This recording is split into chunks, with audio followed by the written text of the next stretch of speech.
কবিতাৰ শিৰোনাম তুমি জানো এতিয়া এটা কবিতা। কবি ডক্টৰ শশীকান্ত শইকীয়া। দুদিনৰ আগতে সুধিছিলো যেতিয়া তোমাক কবিতাৰ সংজ্ঞা কি, ঠিকনা কি কবিতাৰ, ওঠৰ কোমল হাঁহিৰে দিছিলা উত্তৰ। মই দেখোন তোমাৰ বাবে এটা মিঠা কবিতা। মোৰ মাজতে পাবা পুৱা চাহ কাপৰ আমেজ, ভাত খুমুটিৰ অন্তহীন মাদকতা। মোৰ মাজতে পাবা কাহিলি পোৱাৰ নিদ্ৰাৰ প্ৰফুল্লতা। তুমি এইটো কৈছিলা কবিতা, কবিতা আদা সঁচা আদা মিছা, মানুহৰ দস্তাবেজ জীৱন গাথা। তুমি এইটো নহয় এতিয়া বেজবৰুৱাৰ ঈশ্বৰ আৰু ভগত, চৌধাৰীৰ ফুলসজ্জাৰ আমেজ, মফিজুদ্দিনৰ মুনি চুনি বেলি। নহয় তুমি জীৱনৰ গভীৰতা, জটিলতা দুৰ্বোধ্যতাৰ মিছিলত যতীন্দ্ৰনাথৰ কোনে মোক দিবহি বুজাই। তোমাক বিচাৰি বীৰেশ্বৰ বৰুৱাৰ পাহাৰৰ কাষেদি যাওঁতে সোঁৱৰাই দিছিলা ভৱেন বৰুৱাৰ সোণালী জাহাজৰ কথা।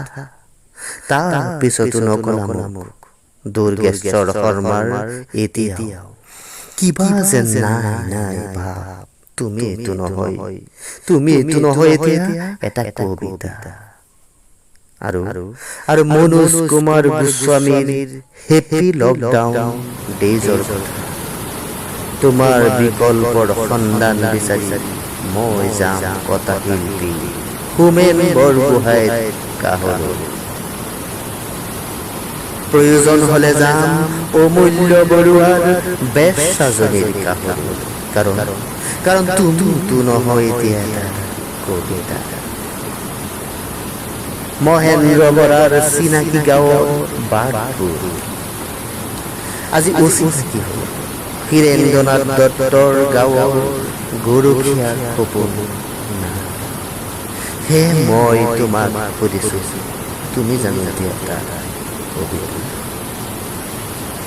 বীৰেন বৰপুটুকীৰ চিনাকি গাঁৱৰ বাটে অকস্মাত নীলিমা দত্তৰে সাক্ষাৎ পালে দেৱকান্ত বৰুৱাৰ লগত কলম পাৰত গৈ উমলি।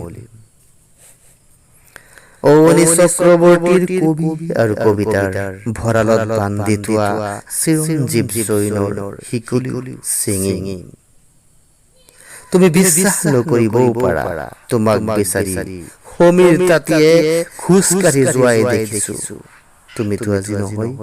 তুমিতো নহয় আজি এটা কবিতা। তুমি আজি বিষ কন্যাৰ কৰোণা, বিশ্বৰ ঘাতক।